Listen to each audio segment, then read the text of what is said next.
1996年的日本东京，数千亿日元的出版帝国 Jump 差点突然性暴毙。为什么？因为这个商业帝国几位最大的藩王井上雄彦、富坚义博、鸟山明带头做出的集体叛变，开始了长达数年的诸神黄昏。究竟是什么样的原因让这些创造了百亿神话的天才不惜毁掉自己，也要和 Jump 鱼死网破？这是 Thinbiz， 我是乐童。今天我们继续走进日本商业的里世界。熟悉我频道的同学们都知道，我的影片一直是小东西大时代。上一期是地下印钞机的一款小黄油，所以这一期是残酷绞肉机的一张小卡片。这张小卡片它是纸张时代的点击率，是昭和平成版的完播率，也是编辑手里最冷酷的生死簿。就在300天以前， Jump 还刚刚创下了不可一世的商业峰值，单期发行了653万册。但在1969年，在这个帝国创业之初，差点社会性死亡。它还引发了一场轰动全日本的猎巫运动。全国愤怒的家长和教师联合会把刚创刊1年的少年 Jump 成堆的扔进火里，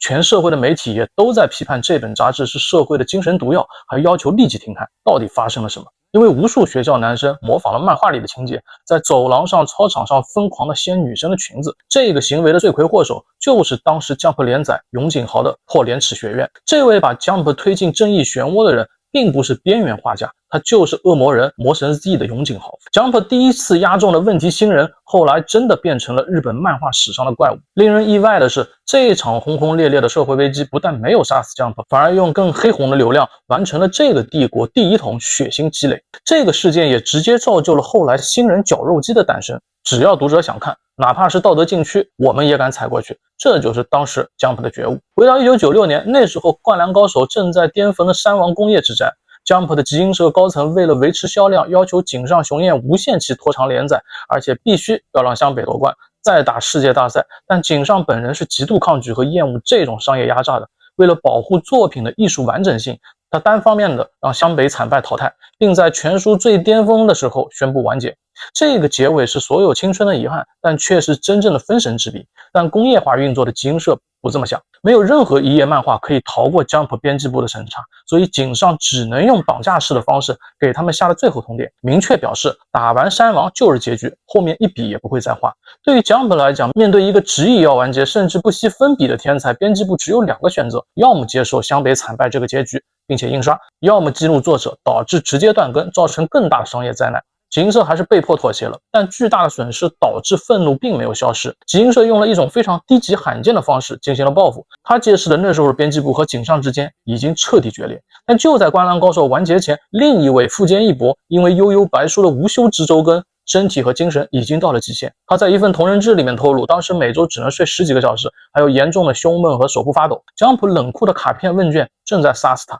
所以富坚义博直接分笔作为要挟，强行给悠悠白书画上了非常潦草的句号。但为了挽留这位天才，集英社还是被迫签署了一份前所未有的不平等条约，允许富坚在后来的新书《全职猎人》里拥有长期休刊但不被腰斩的特权。这在 Jump 50年的铁血历史上是唯一的妥协。天才们不再顺从，他们宁可毁掉自己的亲生孩子，也要逃离这个帝国。为什么都要鱼死网破？这都是因为一个邪恶但又非常符合算法逻辑的东西，一张读者调查小卡片。你可以理解成现在平台的算法机制有效而邪恶。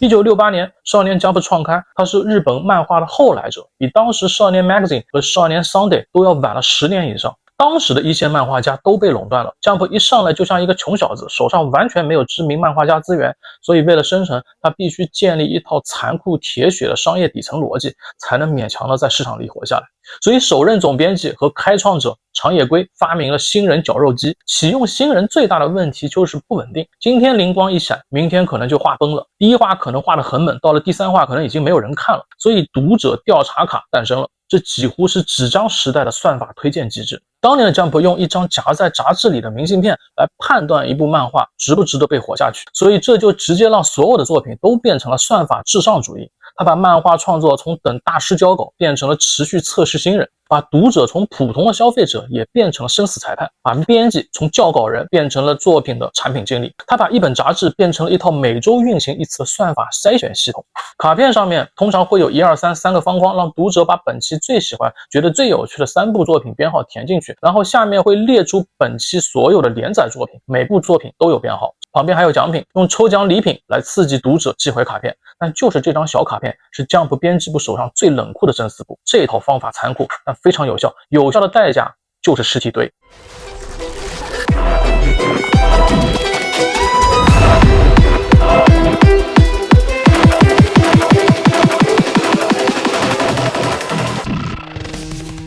但你以为这张小卡片只是为了杂志，你就错了。杂志只是一个巨型广告的诱饵。1970年代中期，当时包含20多部漫画、400多页的Jump杂志只卖130日元，但是一部单行本只有180页，只收录一部漫画，售价高达220日元，还省去了前期的稿费，印量极大，所以单行本的利润高达40%。当杂志亏它的每一分钱，都会在单行本上获得10倍，甚至超过100倍的暴利回笼。所以为了把这套诱饵游戏的利润玩到精准极致， Jump 必须冷酷的把新人绞肉机的功率开到最大化。这台没有感情的资本绞肉机的下方堆满无数被腰斩的新人尸骨。在 Jump 的历史上，每年有成千上万的年轻新人投稿，但最后能获得连载机会的不过区那几十人。在这极少数的幸运儿里，又超过6、7成的人会在10周以内收到死刑宣判。无数有才华的新人在高压精神下崩溃，有的人甚至从此就封笔了。这也是为什么 Jump 的造神计划听起来很热血，实际上异常残酷和现实。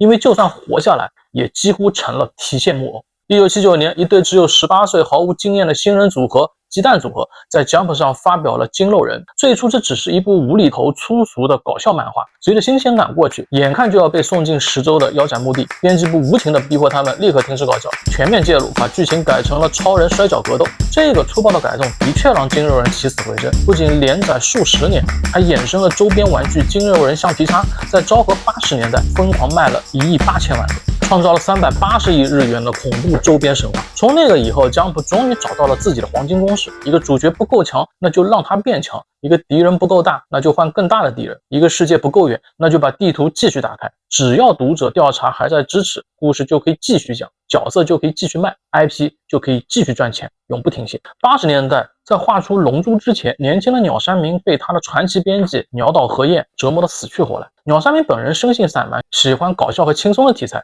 但他的初代编辑鸟岛和彦人称鬼之编辑，是绝对的市场派。两人在创作理念上几乎处处对立。鸟岛极其严苛，曾经创下了1年退掉鸟山明1000张原稿的记录。极度愤怒又无可奈何的鸟山明，为了泄愤，在阿拉蕾里创造了一个反派邪恶科学家马西利特。马西利特这个名字其实就是鸟岛托利西马的日语反拼，而且长相神态也和鸟岛一模一样。这几乎是日本漫画史上著名的作者对编辑的无声抗议。后来鸟山明成了台柱，他的直接编辑虽然换了人，但编辑部对他本人的控制和干预更加变本加厉。在龙珠最火爆的杀戮篇，鸟山明的创作已经完全被垂帘听政。人造人19号、20号一出来就被嫌弃，当时已经升职为副总编的鸟岛打电话来痛骂，反派居然是一个胖子和一个老头子，太难看了，赶紧改掉。鸟山明被迫紧急画出了17号和18号，结果他的责任小编近藤又打电话来抱怨，这次居然是2个小鬼，赶快改一下吧。无奈之下创作出了杀戮第1形态，但近藤还是非常嫌弃，说他是个恶心的昆虫。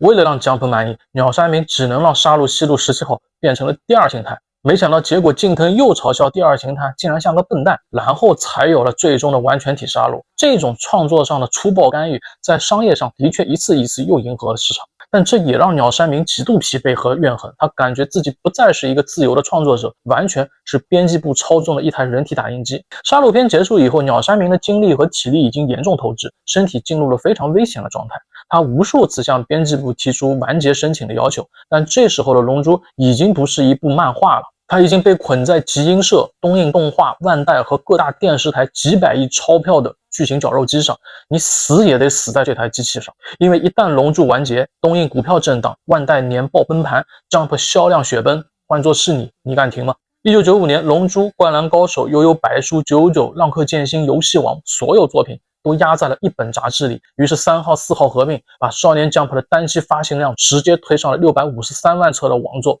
如果按当时一本200日元出算，那一期的杂志面上的销售额就有10几亿日元。更夸张的是，那一期有500多页，653万册印出来，就是几十亿张漫画纸在全社会里流动。在连载的10余年里，《龙珠》在全球卖出了超过2.6亿册的单行本，更为集英社和东映、万代构建了一个每年营收超过1000亿日元的庞大娱乐帝国。鸟山明画出了全世界最值钱、最热血的战斗，但他本人却一直被困在 Jump 的黄金囚笼里。但起码鸟山明的结局还是算好。